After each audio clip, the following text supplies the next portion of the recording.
مقتولہ ٹک talker ثنا یوسف کی اپنے قاتل سے ہونے والی آخری گفتگو سامنے آ گئی، جو اسلام آباد میں ان کی رہائش گاہ کے باہر گولی مارنے سے قبل ہوئی تھی۔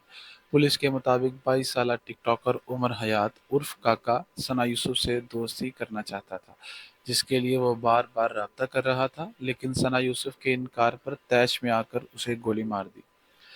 عینی شاہدین کے بیانات اور مختلف قریبی ذرائع کے مطابق آخری ملاقات کے دوران ثنا یوسف اس صورتحال کو یہ کہتے ہوئے سنبھالنے کی کوشش کر رہی تھی کہ تمہیں غصہ آ رہا ہے، یہاں سے چلے جاؤ، یہاں سی سی ٹی وی کیمرے موجود ہیں، جاؤ یہاں سے۔ اس کے بعد عمر نے ثنا یوسف پر گولی چلا دی اور جائے وقوع سے فرار ہو گیا۔ واضح رہے کہ ٹک ٹاکر ثنا یوسف کے قتل کا واقعہ 2 جون کو G13-1 میں پیش آیا تھا، جس کا مقدمہ والدہ کی مدعیت میں تھانہ سنبل میں درج کیا گیا۔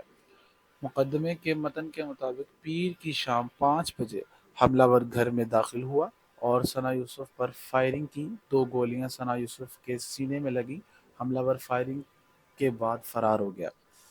مقدمے کے متن کے مطابق ثنا یوسف کو زخمی حالت میں ہسپتال منتقل کیا گیا، تاہم ثنا یوسف زخموں کی تاب نہ لاتے ہوئے فوت ہو گئی۔ بعد ازاں اسلام آباد پولیس نے کارروائی کرتے ہوئے مقتولہ ثنا یوسف کے قاتل کو گرفتار کر لیا۔ پولیس ذرائع کے مطابق ملزم کو سی سی ٹی وی ویڈیو اور جدید ٹیکنالوجی کی مدد سے گرفتار کیا گیا۔